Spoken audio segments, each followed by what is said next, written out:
Time and temperature, brought to you by your local Honda dealer. America's favorite jackpot game. This is Powerball. Good evening, America. I'm Laura Johnson. Tonight we have another life-changing jackpot for you. It's worth an estimated $58.6 million. So get those tickets out. Let's play. That first number up is 2. Followed by the number 47. Tonight we're going to meet Ruth Christensen Jones, who won $150,000 playing Powerball. Congratulations, Ruth. Now, for the rest of those numbers, we've got 55, 40, rounding it out with 53. Your Powerball number tonight, good luck everyone, is 20, and your Power Play multiplier is 2. Our temperatures were chilly today, only made it to 50 degrees, but that's about to change. Highs near 60 tomorrow, and then we'll be pushing 70 by Wednesday. I'll have your full forecast coming up. Right now on News Channel 6 and 11, local school leaders continue discussions on the homestead exemption, how parents and taxpayers are feeling about what's being recommended. Your news at 11 starts now.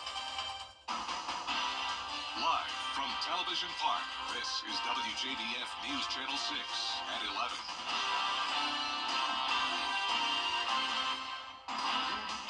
You're watching News Channel 6 at 11. I'm Graham Lee. Thank you so much for joining us. Coverage you can count on begins with ongoing discussions about the homestead exemption. The Richmond County School Board holding a second public hearing to talk about the recommendation to opt out of House Bill 581. Take a look. Board members started their public hearings 2 weeks ago before the snowstorm, where we heard former Augusta Mayor Bob Young share his frustrations about the recommendation. Tonight, more Richmond County parents are saying the same. As a disabled homeowner, I don't need any more burden placed on me to be able to stay and live here in Richmond County. House Bill 581 was signed into law by Georgia Governor Brian Kemp last April to provide tax relief to homeowners. But the chief financial officer is recommending to opt out of the exemption because the millage rate cap is already in place, along with existing homestead exemptions. It doesn't affect the assessed values. It's not an additional exemption for the taxpayers or the homeowners who pay taxes, but it does actually reduce our millage rate that the board sets. And because of that, I mean, they're actually saving money because we are capped at what we can set. Some parents also taking to the podium to show support of this recommendation. Your community lives and breathes on the quality of your schools, and actually I've been monitoring this, and very many counties across the state are opting out because it is so important to keep that money there for your students. We do not need to opt out of this. We need to sustain it, even though I do have homestead exemption as being retired and military disabled. I can't see where we need anything less to be able to afford our position here in the county. I don't see why it's quite as much of a concern. They're already exempt from taxes for that. And school leaders will have one more public meeting on February 11th, and final approval will be during the regular board meeting on February 18th. The Columbia County School District is also looking to opt out of the homestead exemption. School leaders held the first public hearing this morning, but the next hearing is scheduled for tomorrow night. It will be held at 6 p.m. at the Board of Education office on Hereford Road. For a full list of all the public hearings on the homestead exemption, you can head over to our website, WJBF.com. Richmond County School Board members are also discussing school safety tonight. School leaders are looking to add metal detectors in 3 high schools in the county to further ensure safety for students and staff. Interim Superintendent Dr. Melinda Cobb confirmed this tonight in her superintendent's update. Last fall, metal detectors were added at Cross Creek High School, and now they will soon look to add them at Laney and Butler High Schools as well. Based on results, the school system could consider installing metal detectors at all high schools in the county. It is unclear when they will begin this process, but to count on us to bring you more information as soon as we get it. It is time now for our first check of the weather. For that, we turn to our chief meteorologist, Jenna Petracci. Jenna. Well, Graham, it was definitely a rainy Monday, also pretty chilly out there, but that does not sum up the rest of the week by any means. We are going to see some really nice weather starting tomorrow. In the meantime, here's a look at our Terry Lambert Hyundai Skyview cam. It's damp out there, but we're done with the rain. That's a look at Wellstar MCG Health, where they got around 1/4 of an inch of rain today. Most of the CSRA was actually under 1/4 of an inch, but some of our western counties like Sandersville over in Washington County did get close to around 1/2 of an inch, and Augusta Bush Field technically did pick up over 1/4 of an inch. 0.38 inches recorded today with a low of 41 this morning, above average, but our high today was 10 degrees below average, so not a big variety between our low and high temperature today. The cloud cover always does that, and the clouds always keep us a bit warmer overnight, and that's what's happening now. But you can tell where the skies are starting to clear, so very clear distinction there, with temperatures now a couple degrees cooler than last night, but the rest of us up to around 8 degrees warmer than last night.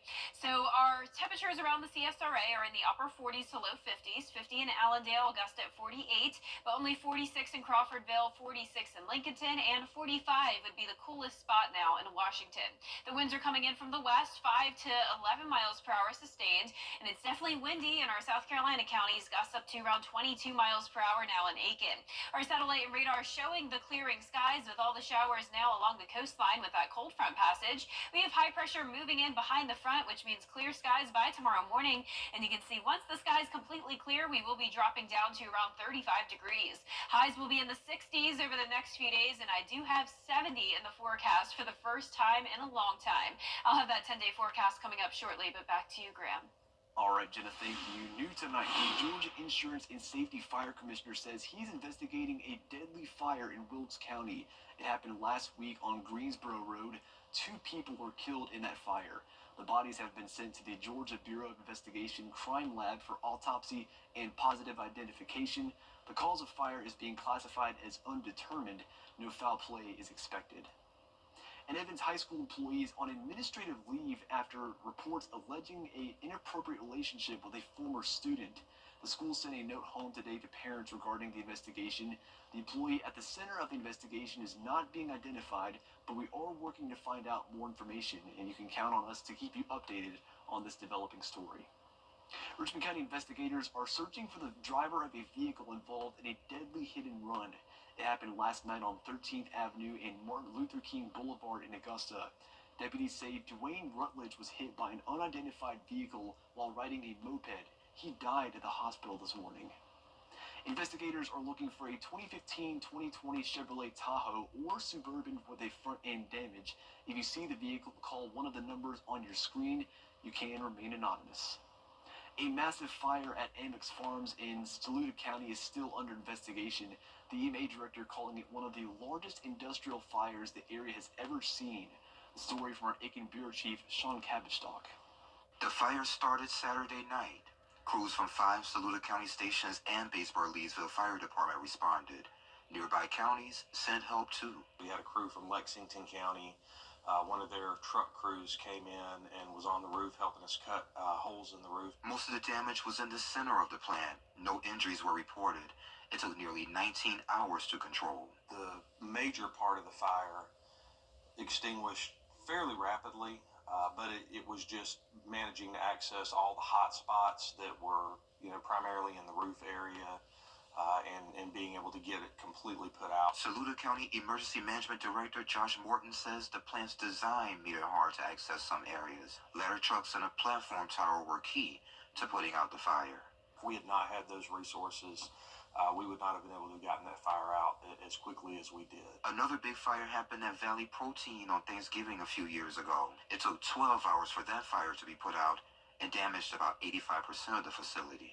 Another very large response there, but this one was certainly substantial. Amex Farms says pay this week would match hours worked the week ending January 17th up to 40 hours. Sanitation night and day shift teams are asked not to report. We will continue to support whatever efforts that we can. Our initial indication is that this was an accidental fire. A family of a South Carolina mother who went missing 3 years ago is now asking lawmakers to support a new bill in her honor. Alexis Ware was last seen at an Anderson County 7-Eleven 3 years ago. Her car was discovered in McCormick County, but Ware has not been found. The proposed Alexis Ware Act would allow families of missing people to request SLED take over an investigation if their loved one is not found after a year. The Alexis Ware Act was born out of a desire to address gaps in our current system and to provide families like Alexis with hope, resources, and the support they deserve. If state lawmakers don't introduce the Alexis Ware Act to the state legislature, Ware's family says they will go to Columbia to continue advocating for it. Augusta commissioners are trying to settle an old issue in the new year, a new garbage service contract. They'll debate Tuesday whether to hire 2 haulers to provide trash service. That new agreement would come with a $36 a year fee increase, far less than the $120 increase first proposed. Tomorrow's committee meeting begins at 1 p.m. And the deadline to file for FEMA assistance in South Carolina is almost here. Homeowners have until tomorrow, January 28th, to make those claims. But officials say after tomorrow, you may still submit your documents, update your contact information, and stay in contact with FEMA regarding your application, but you must apply before the deadline. FEMA assistance may include funds for temporary housing or home repairs. Coming up, the Richmond County Sheriff's Office getting help from their 4-legged deputies. How the community is pitching in. Straight ahead. And cloudy and chilly tonight, but sunshine returns tomorrow as we begin to warm up. We'll be all the way into the 70s by Friday with our next chance of rain. I'll have a look at your future cast for that when we return. Let's face it, news is complicated. That's why WJBF.com makes it easy. Get clear, accurate stories that don't waste your time. Plus, get the latest video in one click with WJBF Plus. Get it all at WJBF.com. Let's face it, news is 556 Skyview Network, sponsored by Terry Lambert Hyundai. Now, your most accurate forecast with WJBF Live 5/6. Welcome back. I want to start out with a school shout out. On Friday, I visited Edmund Burke Academy down in Burke County, and this was actually my first Burke County school visit ever, and it did not disappoint. It was such a great time with these 3rd and 4th grade students, and I had to put some hearts in the background here because, for one, they had these beautiful hearts hanging from their ceiling, Valentine's Day decorations all across the school, but 2, because I truly love these students. They were so sweet, and so were the teachers. So it's one thing when the kids are very interested in learning about the weather, but it makes it even more special when the teachers are just as excited, and that was definitely the case with these teachers here, especially Mrs. Smith. She's the one I arranged the visit with back in the fall. It's been a long time coming, and I cannot wait to visit again next fall. So thank you so much, Edmund Burke Academy, for having me. And speaking of Waynesboro, here's a look at our Terry Lambert Hyundai Skyview cam. Still damp out there on the roads, but no more rain headed our way for the next few days. It will be nice and dry. We're sitting at 48, chilly out there, but not as cold as it could be. West wind to 5 miles per hour, dew point of 46. And around the CSRA, our temperatures are now down to 46 in Lincolnton and McCormick. Next door, Saluda, you're at 49, 48 in Gibson, 45 in Washington, and still hanging on to that 50-degree mark in Sandersville, Wrightsville, Swainsboro, Millen, Sylvania, you're at 51. Satellite and radar is showing clearing skies, and once the skies clear, our temperatures will fall. High pressure is moving in behind this cold front, so that means we'll have nice sunny skies to look forward to tomorrow. Here's a look at that day planner. 36 in the morning, clear skies, 60s in the afternoon, and staying nice and sunny. So our low temperatures are definitely on the rise. We're done with the teens and the 20s, at least for now. We're definitely ending the month of January on a warmer note, which we deserve after the brutal cold we've been going through. Mid-40s for lows by the time we get to Friday and Saturday. That's warmer than our highs have been as of lately, and those high temperatures are so much warmer than they were last week. We were struggling to even get to 40 degrees around this time last week. Now we're getting to 72 by Friday, and every single day is at least going to be in the 60s, and I'm also forecasting a high of 70 next Monday. So above average temperatures are even expected to stay in the forecast for that first and second week of February all across the southeast. So if you are a warmer weather lover, this is definitely a nice forecast for you. We will have some rain to work with those warmer temperatures coming in on Friday, 50% chance. Most of your weekend looks dry though. So you can see on Friday morning, we're starting out dry, just cloudy. We'll have a south wind coming in, and then the front marches through around the afternoon and evening. By around 5 o'clock, some heavy downpours possible, maybe a few weak thunderstorms, but this is in and out pretty fast. Really not too much of a big issue for us, and you can see most of the weekend looks pretty good, just a few showers possible on Saturday. Our lows tonight will be between 32 to 37 degrees, near average tomorrow. Can't complain. Temperatures near 60. And a 10-day forecast showing a nice week ahead. instead mild on Wednesday and Thursday, up to those low 70s on Friday. Temperatures back into the mid to upper 60s over the weekend with sunny skies. And then next week, it's starting to feel like spring in the 70s again, but then it looks like we'll have another slight cool down by around next Wednesday and Thursday, but still nothing like those really cold temperatures we had last week. We'll see what the groundhog says on Sunday. And that's true. He may determine the forecast, so we'll keep an eye on that. Absolutely. Well, thank you, Jenna. You can expect new deputies at the Richmond County Sheriff's Office pretty soon. The president of the Shield Club of Augusta presented Sheriff Eugene Brantley with a $22,000 check for 2 new canines. The highly trained service animals will assist in the search for missing persons, both children and the elderly. The Sheriff's Office Canine program aims to provide 24/7 coverage on shift. Coming up, many cities across the U.S. have been targeted by raid-related... Attention, this is a once-in-a-lifetime opportunity at our Interiors Market store. We are moving across the street to join Weinberger's Furniture, and everything in this building must go. Get jaw-dropping deals and pay pennies on the dollar. Hurry, supplies are limited, and these deals will go fast. Join us at Interiors Market for this epic liquidation sale. Get here quick for the best deals. For over 20... It's not just about the place, it's about the feeling of belonging. At the Augustin, we believe in creating unforgettable experiences. Whether you're embarking on a fresh journey or savoring the moment, there's always a place for you here. Live the warmth, love the community at the Augustin. Schedule a tour today and discover the magic of home at the Augustin. The prom is a special night for high schoolers, a chance to create memories that will last a lifetime.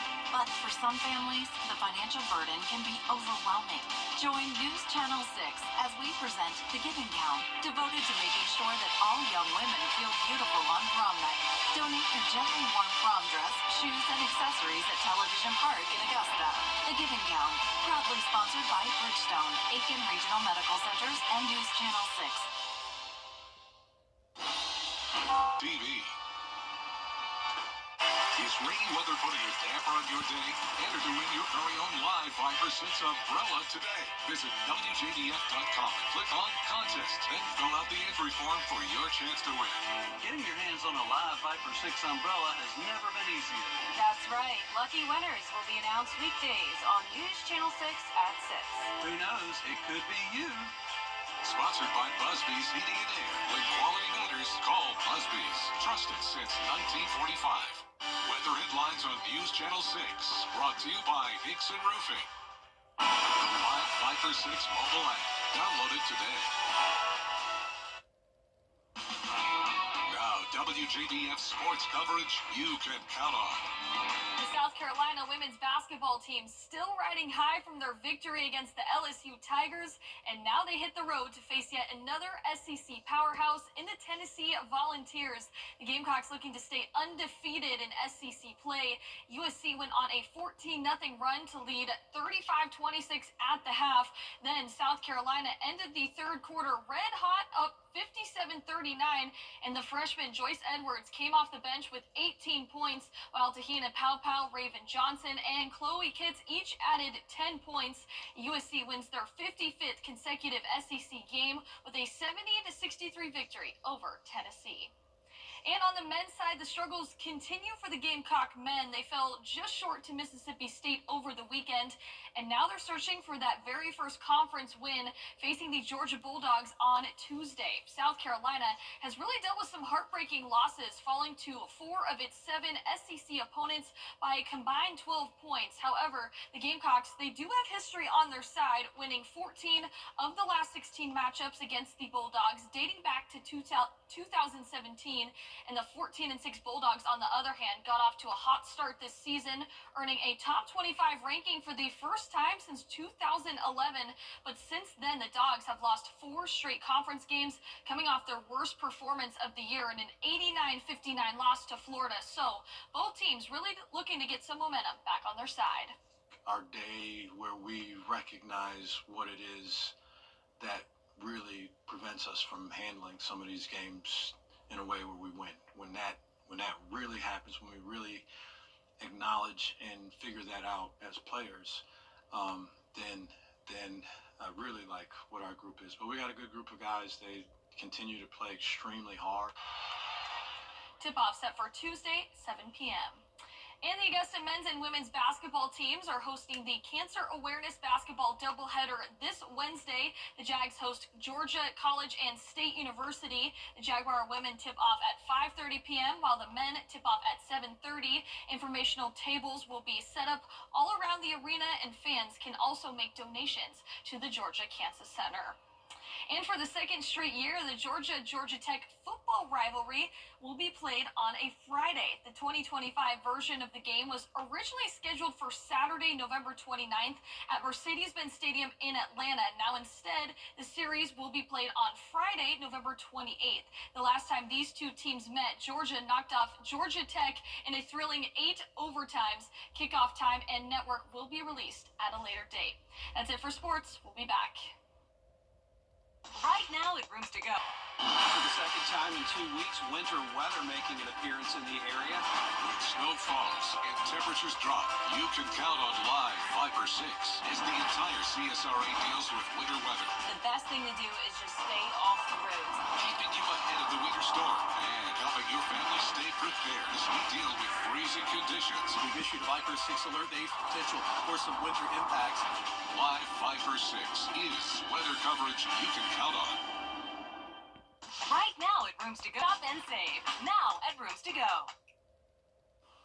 Back to sunshine tomorrow as we warm up into the 60s. Even 70s will be here by Friday. Cloudy with rain. A beautiful weekend, though. And then next week, starting out warm and maybe another cool down headed our way.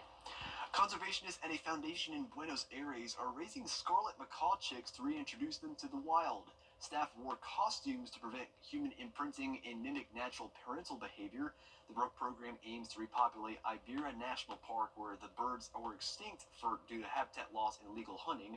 Scarlet macaws help rebuild forests by dispersing seeds, but restoring their population could take decades. Well, that is our report for now. Thanks so much for watching us. Be sure to join us for GMA tomorrow morning at 4:30. Have a good night.